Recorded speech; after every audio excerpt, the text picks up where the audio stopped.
and welcome to the Rude Awakenings podcast. I'm Justin Ruth. You can call me Rudy. I'm trying to do these every 2 weeks or so. I'm a little off the mark this time around, but I'm still pretty close. So I'm trying. I haven't fully given up yet. This is the first edition of the Chaos Corner.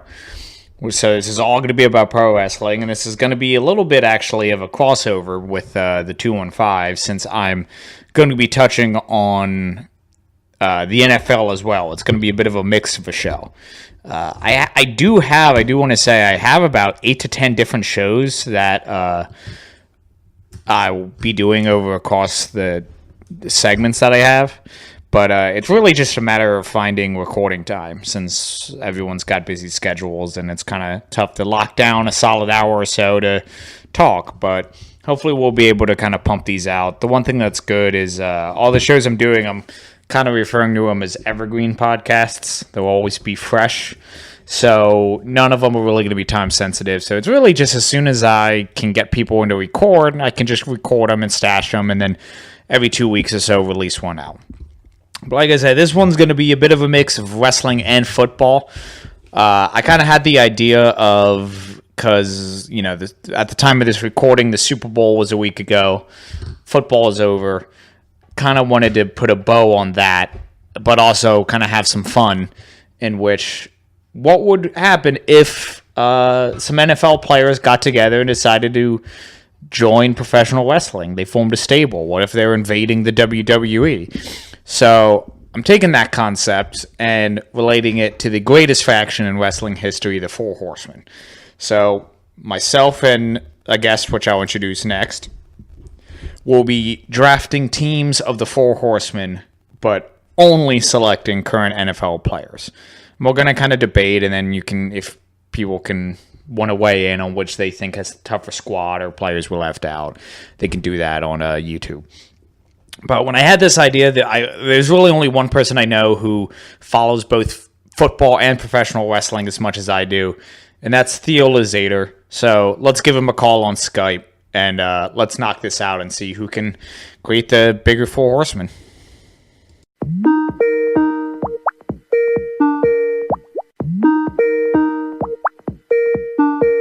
All right, so we're good to go now, man. All right. Once again, it wouldn't be a Rude Awakenings podcast if I didn't have some sort of technical difficulty. So, Theo, welcome to the show. Hey, man, how's it going? All right, so when I kind of thought of this conceit of mixing the Four Horsemen in the NFL, you were really the only person I thought of, so thanks for doing this. Hey, anytime. But, I'm soaked. Yeah, when it comes to the Four Horsemen, there's been, I don't want to quite say dozens, but it feels like there's been dozens of iterations. Yeah, it really does, yeah. What do you kind of consider as the best, or when you think the Four Horsemen, what lineup do you jump to first? All right, well, when I started, the Horseman was sort of, Arn was on his way out, so he was in that sort of managerial role. So, you had Pillman was in there, Benoit Malenko, that sort of mix. But, looking back as I've got older and, brought in all the history of wrestling, my Horseman lineup, it's Flair, Arn, Tully, Wyndham. That's exactly mine. That's the one I think Flair considers to be the best. That's the one they inducted. Yep. But yeah, I want to say, because we're the same age, I probably want to say the first Four Horsemen lineup I remember was actually Flair, Mongo, Benoit, and Malenko. Mm-hmm. I forgot about Mongo. Oh, yeah. I loved him. Well, I think he kind of, it was weird. People liked him, and then I feel like there was a stretch where wrestling fans were like, he was not good. And then as it kind of, the more time that's passed, people look back and they're like, no, Mongo was awesome. Mm-hmm. And it's, from everything I've heard, is Mongo was definitely a horseman outside of the ring more than he was inside the ring. Oh, definitely, and he fits. He's NFL player, so he's got that party life, and then go to wrestling, hanging out with Flair. He's kind of the perfect example for this podcast. Mm-hmm. But I think the reason why I think the Four Horsemen still has such high regard with wrestling fans today, it's not so much everything they did in ring. I think it's more the outside the ring stuff, all the stories you hear, and the fact that they were just rock stars, I think that's what almost why they kind of are held with such high regard. What do you think about that? Oh yeah, definitely. Like any time I talk to the Horsemen, somebody's like, man, they lived this wild life. Like all they did was party, catch babes and all that stuff. It's like, they were good wrestlers too. It's like, yeah, but that outside stuff, it's like, that's the life I want to live. Yeah, I mean, it's kind of like when, and the NWO did it a bit when they really started in like the mid 90s. It's sort of, they lived like guys where I like to think if me and all my closest friends are like star wrestlers, I kind of feel like they act like I like to think I would act. They sort of lived, they had fun with it. They took everything completely serious, but they were still like, hey, isn't this ridiculous that we kind of get paid to do this, so let's have some fun. Yeah, it's sort of like Jericho would always say, like, the best wrestling gimmick is that of your own cranked up. Yeah. And the Horsemen brought that to life. And there was no one more cranked up than Ric Flair. I think we can all agree with that. Absolutely not. No, that man's wild. I don't know if you've ever seen the Max Landis short, Wrestling Isn't Wrestling. But no, it doesn't ring a bell. He talks about when he's describing Ric Flair, he's like, Ric Flair's this old guy, his skin kind of looks like leather, he says woo all the time. He's awesome. Sometimes in wrestling, you don't think something's awesome when you hear it, but then when you see it, you're like, yeah, that guy's awesome. Yeah. And that's basically the best description of Ric Flair I've ever heard. Oh, absolutely. All right, so let's get this show going. So I kind of had this conceit. I talked about it, I think, a little bit when I did the intro before we hopped on. This is a concept of a group of NFL players decide that they're going to make the jump into the WWE mainly, and that's something that used to happen a lot more in the 70s. I mean, Ernie Ladd wrestled for in the LA area when he was on his off season with the Chargers. So this is something that has precedent. So I just thought this would kind of be fun. The Super Bowl just ended. Didn't go well for either of our teams, but hey, Nah. you can't have it all. So I figured since you're the guest on this show, I'll give you the first pick, and then we'll just alternate, and then at the end of it, I'll lead off what everyone's roster is. So we'll kind of, we'll pick a player and kind of give an explanation of why we're choosing them. All right, sweet deal. So I'll start off. I kind of went back and forth with this. There's a guy who I think a lot of wrestling fans will think is the go-to number one pick, and I'm not picking him. I've actually talked to my brother and my friends. Like, we're all big into wrestling and football, and I'm like, the first guy that jumps to my mind is Von Miller, and I'm making him my first pick. The dude is a character on the football field, and I think that translates so well. Like, he's living life. He's this big showboating guy. He's got this great combo of speed, power, brains, athleticism, and I think his game and his style transfers perfectly to the NFL or to the WWE, to wrestling. Yeah, he was someone that when I was making a list, I had him on. He was on my short list. I was trying to just figure out what sort of role he would be in. He would definitely be a guy, though, that I think would probably be sort of the figurehead of the group, definitely. Because, like you said, he's one of the rare guys that actually has a personality. Definitely that Super Bowl year, he was definitely vocal and everything. It's just, your popularity is kind of only as high as your team's success. Yep. But Von Miller is definitely a good one. All right, so it's going to me, and I think there's definitely one that I think everyone's definitely thinking of, and I'm not going him either, mainly because I did my entire pre-draft assuming you would pick him first overall. So, but I'm sticking by. I made a plan, and I'm sticking by my plan. And when I think of the Four Horsemen, everyone obviously always jumps to Ric Flair. I, however, feel that the person who was the real heart and soul of the Horsemen was Arn Anderson. Absolutely. Arn was my favorite. Definitely has had a career where I feel like he got so underrated, he almost became overrated, and now he's just sort of properly rated, if that makes sense. Yeah, I see that. Yeah, so I'm definitely, you watch, especially when you see I know it's not the Horsemen, but when you see his stuff with, like, the Dangerous Alliance, when he was really kind of given the figurehead role of a group, it's amazing. I mean, the Dangerous Alliance is probably my favorite wrestling faction, just because it was such a great collection of guys. Oh, yeah. So I needed a Four Horsemen, so I needed an Arn Anderson, so I'm going to take J.J. Watt. All right. Yeah, Watt was on my big board. Yeah, because that's a guy who he's the Arn Anderson-like workhorse. You don't really hear him, but when he talks, everyone listens. He's a great athlete. He's 6'5", 295. I forget who said it, but someone said that if like J.J. Watt played during the 70s, he could easily see him just sort of doing the Ernie Ladd thing and wrestling on the off season. He's not going to be the focal point of my faction, but he's going to be my workhorse. So I'm taking J.J. Watt. That's a dope pick. All right, let's see here. I actually had like my original big board. I had Miller in my like tag team role with Bradley Chubb, and I was like, I don't know about Chubb. He's a rookie, so it's a one-off, and he's sort of just kind of off my board because I do like Von Miller in my Ric Flair role. Yeah. So I'm gonna jump to my Wyndham role here, and I'm gonna take this young, flashy up and comer. I'm going Saquon Barkley. The dude is thick, like the thickest guy I've ever seen, and his athleticism is off the chart. Rookie year, so he's got this green style, and he adjusted perfectly. And Barry Windham was sort of the mid card guy. He was United States champ, and it seemed like they were kind of breeding him to be a next big deal. Luger also sort of filled that role in the Horsemen, and I thought Saquon fit that role perfectly.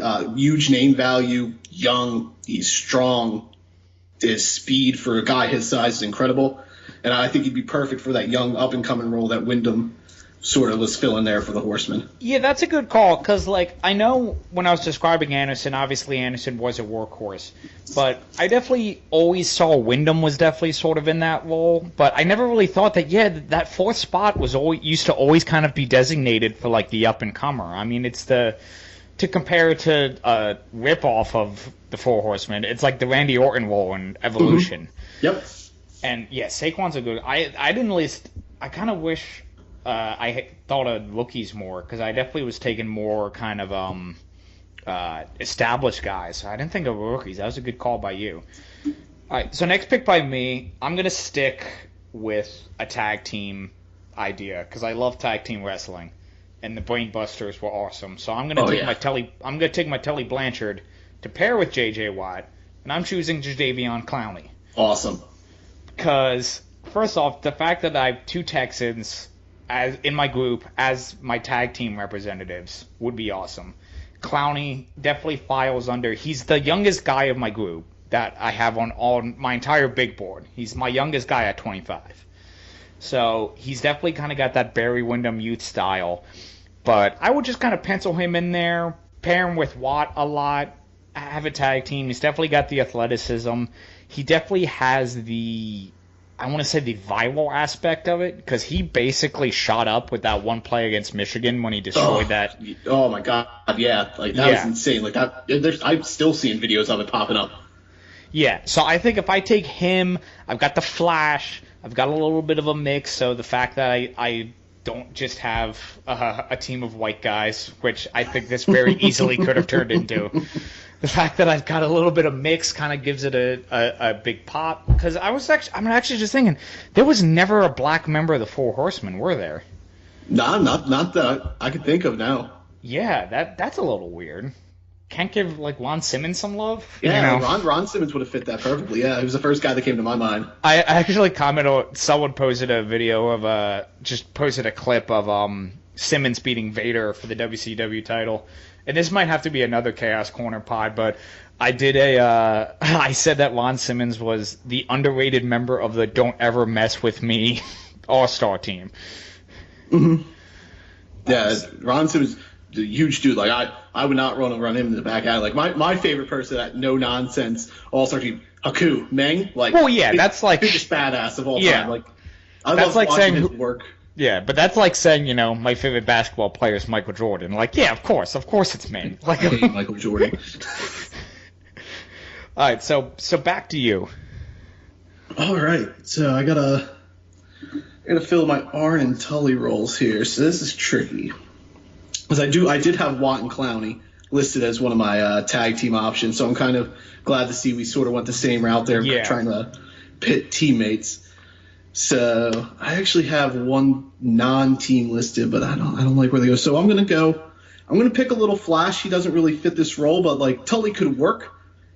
And this guy Antonio Brown, like he's the biggest, like if you go workhorse role, like from the wide receiver standpoint, there's probably not many better workhorses than Antonio Brown in football. The guy consistently is putting up 100 catches. He plays the middle of the field. He plays the outside. And up until like this past season, like he was looked at as a team guy, but it seems like he's trying to phase his way out of Pittsburgh. But I like the role he fills here. He'd be perfect in a tag team. He's got great substance, sustainability. He's never hurt. Yeah, and he's got a lot of the definitely more of the... He's got a different kind of flash than Von Miller, I think. Mm-hmm. So I think that would be a good mix. He's got the... Kind of like how I said with Clowney, with the... with kind of being a viral sensation. He's pretty much the go-to for the first pick of like any fantasy team. Yep.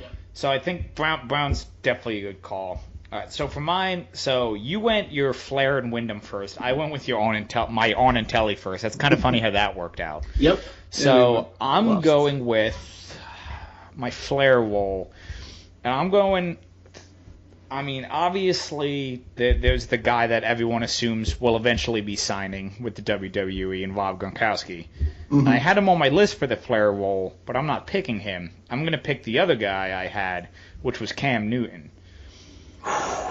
Because I think Cam definitely has I don't want to say it's a good style, but he definitely has a Flair-like style. Oh, yeah.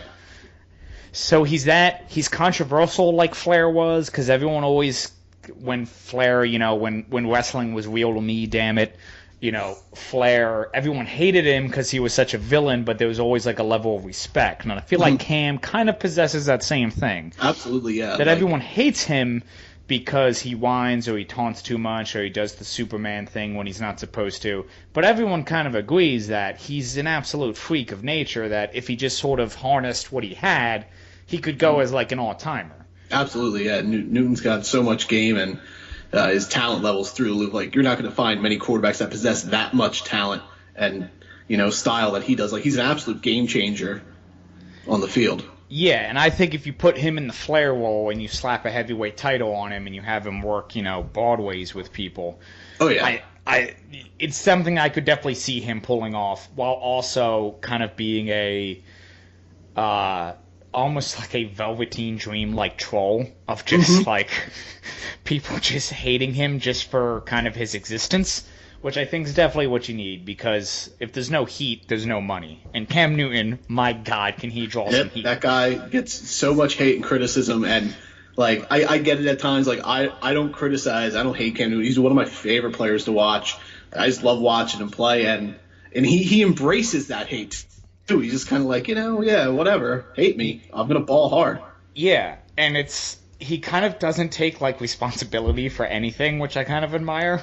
I feel like no matter what happens, he's just like, yeah, whatever. Deal with it. All right, so who do you have? So you took your Flair, Wyndham, and Arn, or your Tully. So who's your fourth member to round out your All right, squad? I'm going workhorse back, not this year. Future former teammate of Antonio Brown. I'm taking Le'Veon Bell. Ooh. Again, he sort of possesses that, like, money's life, and that's the Horsemen. Like, they just want the money. They want the fame. They want the glamour, and that's what Le'Veon Bell wants. He didn't get it, and he's like, you know what? I'm going to sit. And, like, his style, like, the dude takes a beating when he plays. Like, he touches the ball anywhere from the running back position in the slot. You dink off to him. Like, he clearly can be that workhorse role.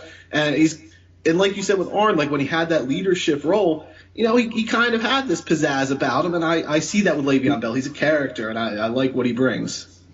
Yeah, and he's definitely got the tag team, and he would definitely be like a bump machine, too. He'd be like an old school, like, Buddy Roberts and the Freebirds, like, just taking a beating and then winning, and then, which is something that Tully Blanchard, this is actually a good dichotomy, used to do all the time. He used to get his ass whooped, but would pull out a win, and then cut a promo the next week and be like, I dominated that match. And then everyone would just want to kill him and see him get beaten again.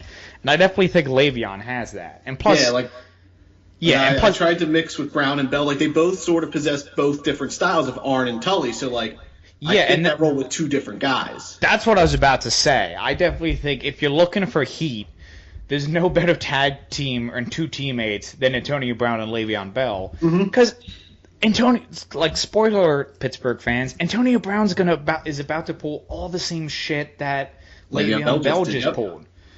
So yeah, it's like you took the flashy tag team teammates, and I took like the football equivalent of like Doom. So for my Wyndham role, I was thinking just straight workhorse. Who's someone who can be in on every play or be in every match or wrestle? We need someone to wrestle like to pull double duty. So I'm taking Julian Edelman. Ooh. Because he's obviously small slot receiver. The fact that he's tiny and he's a bit undersized and he's a white wide receiver, I feel like he gets under everyone's skin. So he'd definitely be kind of like the little kind of dickhead heel, just kind of going around taking pop shots. And the whole PED thing kind of works well with my Horseman conceit. So yeah, I'm taking Edelman because he's someone who. I guess the talk now is whether or not he's a Hall of Famer or not. Which is preposterous. Like, I love Julian Edelman. It's 100% preposterous, especially, like, I saw... did you know he only has 30 career touchdowns? Yeah, and Dwayne Bowe and Braylon Edwards have more career yards than this guy, and those guys are just run-of-the-mill wide receivers. Like, Julian Edelman's his playoff run, it's incredible. I love watching the guy play. He's gritty, He works the field. By the way, saying a football player is gritty is code for saying he's white. It's like that's true. It's like saying a baseball player is a spark plug. Just means he's tiny. Like, just means he's under 5'10". Yep. Yeah, I mean, I saw a thing today that showed that Julian Edelman has 30 career touchdowns and Marcus Colston has 72. Like, if we're gonna put Edelman in the Hall of Fame, like, the floodgates are just open to a ridiculous level at that point. Yeah. That being said, that's kind of the kind of controversy I need in my four horsemen. Like, I was going to bring up that. That's perfect. Like, you want that buzz. Like, Julian Edelman draws buzz around him wherever he is with the PEDs, and now he's a Hall of Famer. Is he or isn't he? And, like, all this stuff. Like, it's perfect. Like, I didn't even think of Julian Edelman, but that's money. Yeah. So who do you have as your J.J. Dillon role? Because obviously the wrestlers were the ones that made the money, but this was back in the day when the Four Horsemen were big, that J.J. Dillon, he was a manager both in and outside the ring. He basically had to keep control of everybody. He worked in the office in the NWA. So he had to wear a lot of different hats, and often if they needed to give the guys the day off, they would just send JJ out and would just cut a promo to keep storylines going. So while this may just seem like a bit of a tack on, this is actually a pretty important role. So who do you have as the manager role for this Four Horsemen? Well, I'm going with New Orleans head coach Sean Payton. Now, there's controversy around Peyton. There was the year the Saints won the Super Bowl and their defense had hits on people, and he just took it.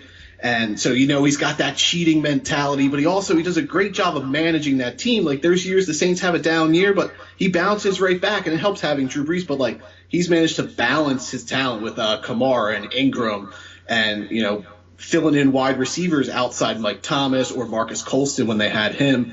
And his defense is just ever changing. Like, sometimes they're great. Like, this past season, their defense was phenomenal. And the year they won the Super Bowl, he put it work. But the years his defense struggles, he makes it work and fills adjustments by just throwing out this high-powered offense.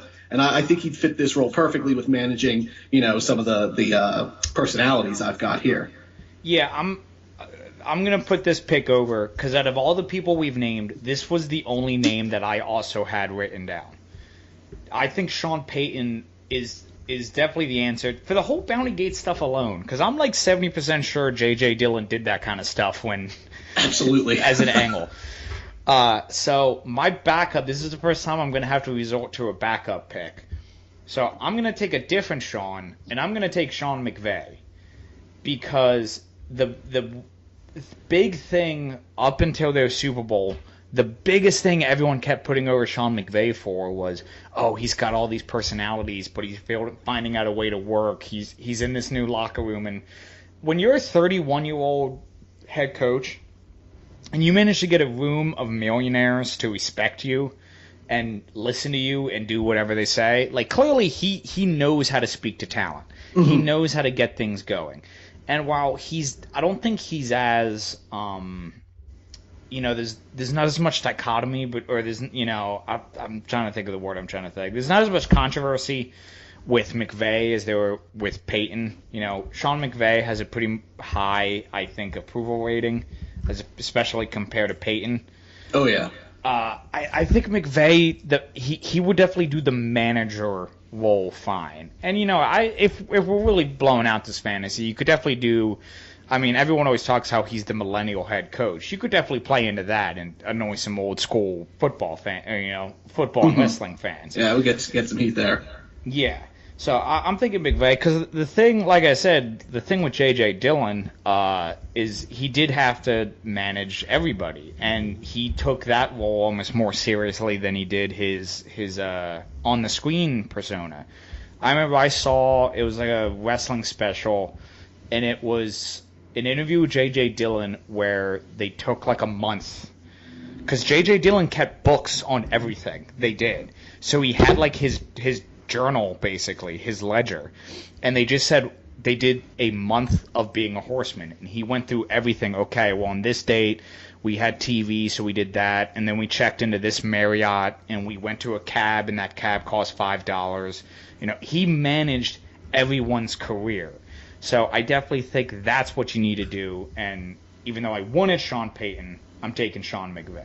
Yeah, I actually had two names written down for my Dillon role as coaches, and it was Payton and McVay. So it seems we were on the same page there. So before we kind of go over final rosters, who are the guys on your teams that on your big board that you didn't take, that you kind of had for the running? I mean, there's the obvious one of Rob Gronkowski.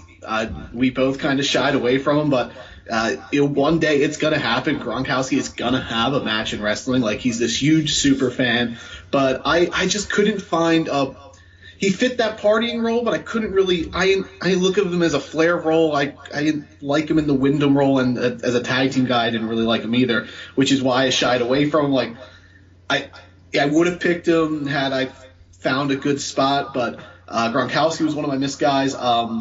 In my Wyndham role, I also had Daniil Hunter, a little homer pick there, Vikings defensive end.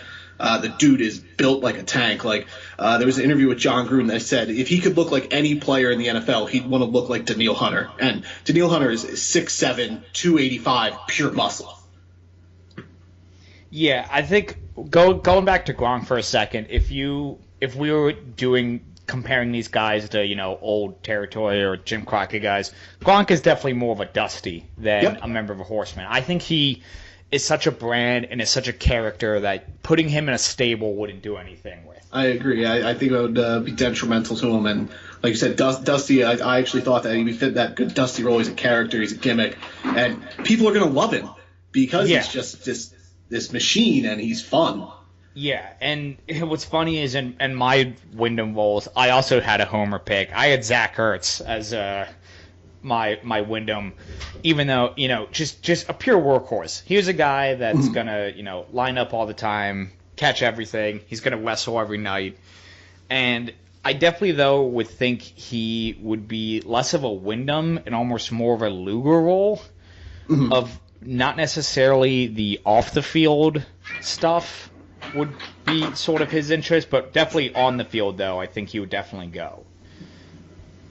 Another name actually down for Ric Flair is I do not like him, but he fits this brash, loud mouth, will just run you down. Jalen Ramsey, like I dislike him, but he fits the attitude, in-ring style of a Horseman. Like he's going to run his mouth, flap his gums, and he backs it up 9 times out of 10. If I would say, though, if we're comparing these guys to Horsemen, I would almost say Jalen Ramsey is almost more of my favorite Horseman and a guy who I love very dearly. I almost see Ramsey as like a Pillman role.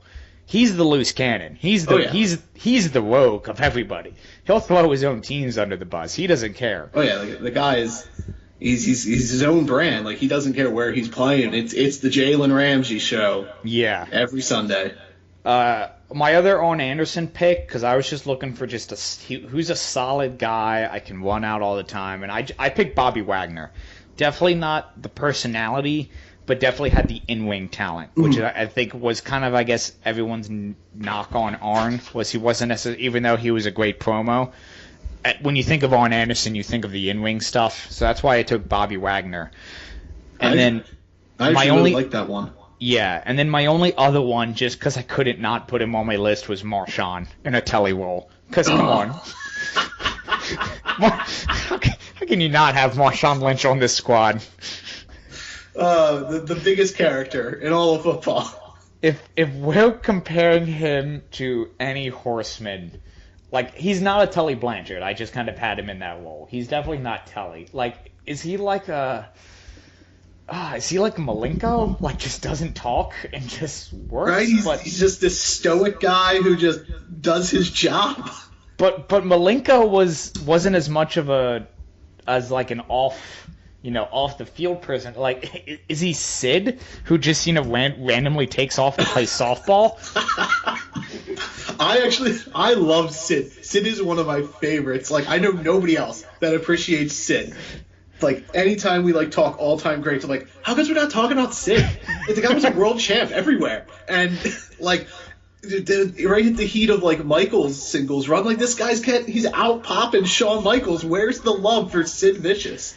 I think the love for Sid Vicious may have got Wayne when he stabbed Arn Anderson with scissors. But trust me, dude, I get it. I defend, like, anytime there's a list of, like, the greatest, I'm like, so where does Vader rank on this list? Like, is he 1 or 2? So, I mean, yeah, everyone's got guys who, you're definitely, like, the only person who's a giant mark for. So trust me, I completely understand the Sid love. All right, so your final roster of Four Horsemen is Von Miller, Saquon Barkley, Antonio Brown, Le'Veon Bell, managed by Sean Payton. Right on.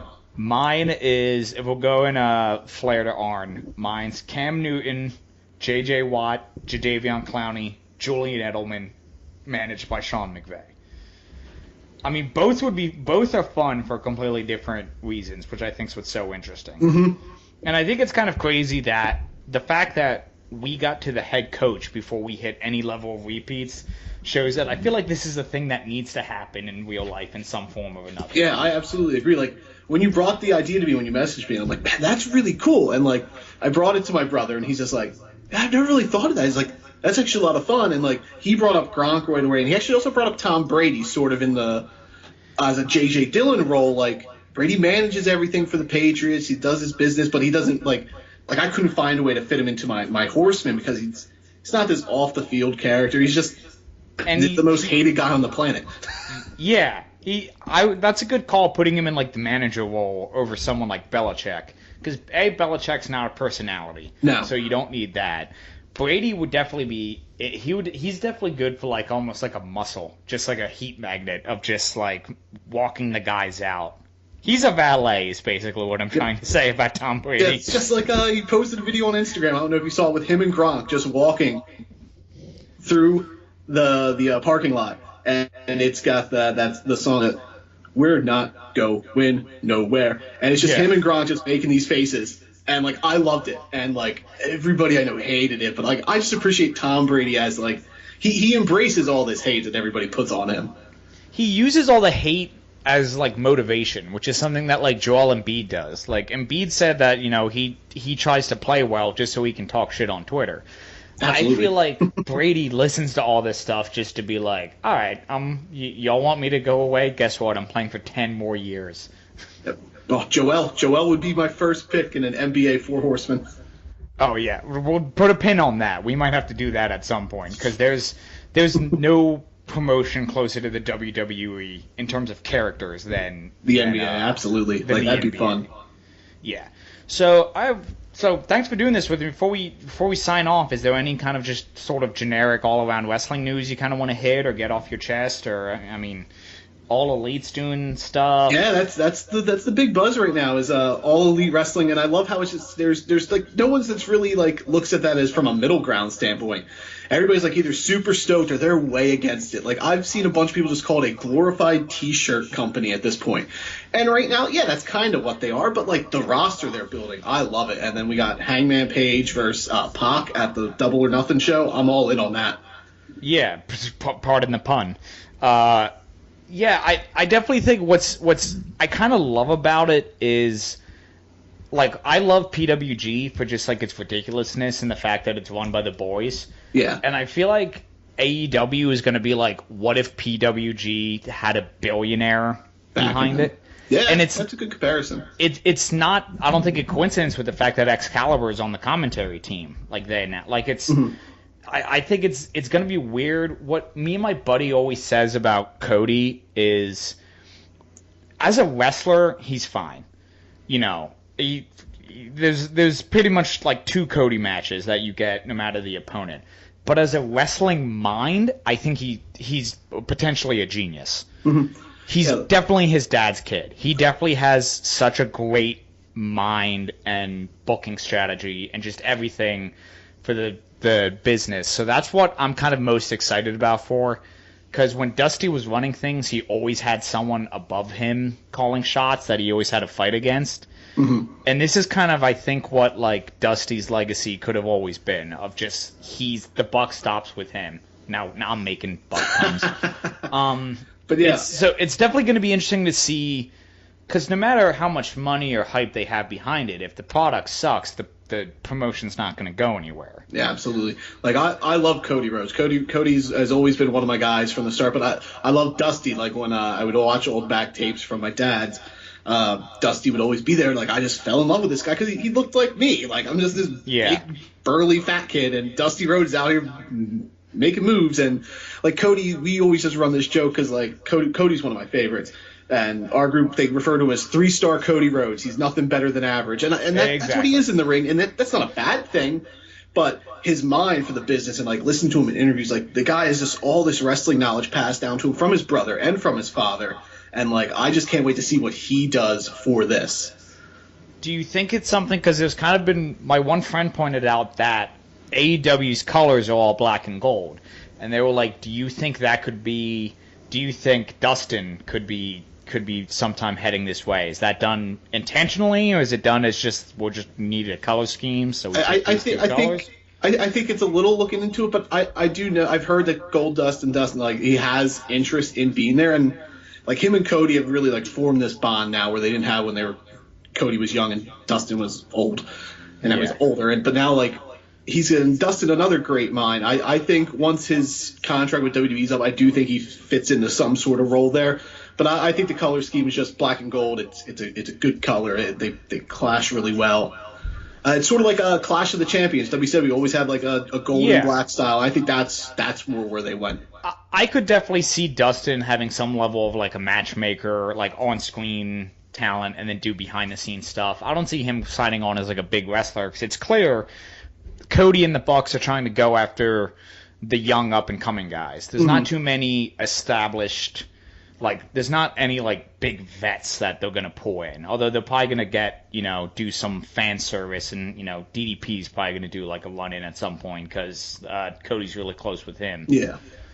So, with Dustin, I think if he does have a match, it'll be a one-off. Maybe give us that proper Cody-Dustin match that WWE dropped the ball with Goldust Stardust, and they had that shit match at Fastlane.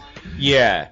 It was a shit match, and then had an awesome backstage stuff, and then they just like didn't go anywhere about it. Yep. Because like I remember there was a backstage like the match happened, and everyone was bummed, and then they did like a backstage thing where Dusty was trying to talk to Stardust, and Cody is like, Cody's dead, you killed him.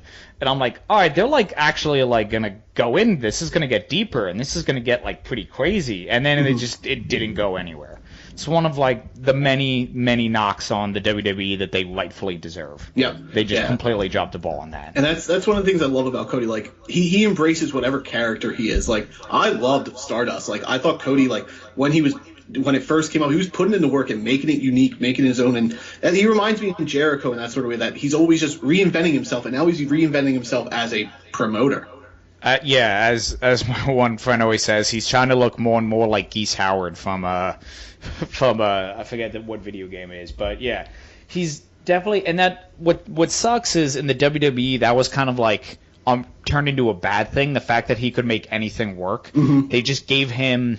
We have this idea. It's not really that good. We'll just give it to Cody because he'll make it work. Like. We need more mustaches. We need a wrestler to grow a mustache, unironically. Just give that sucks, but just give it to Cody. He'll get it over. Yeah, like with Cody, like we were at the Money in the Bank that was in Philly, that Sandow. Oh yeah, when everyone was it was like, all heels. Like every person in the match was a heel, and then Cody became the face just through the match. The crowd ate him up and fell in love with Cody, and Sandow turning on his teammate to win. I'm like, man, this is going to be great. It's going to be a good booked feud. Sandow's going to cash in, get the title. Cody's going to then become a chaser, and then they just went nowhere with it. Yeah, Sandow got the briefcase, and then it was like, all right, this can still be something, and then that didn't go anywhere either. So we could probably do an entire podcast of just things we thought were going to be things that weren't ended up being things. Absolutely. We'll put a pin on that one, but let's wrap this one up. Thank you big time for coming up. We'll post this on YouTube, and if anyone has any comments on which team they like better or any players we missed, just give us a shout out. So yeah, thanks for coming on, man. Hey, thanks for having me. I look forward to doing it again sometime. Yeah, definitely. All right, thanks for listening, everybody.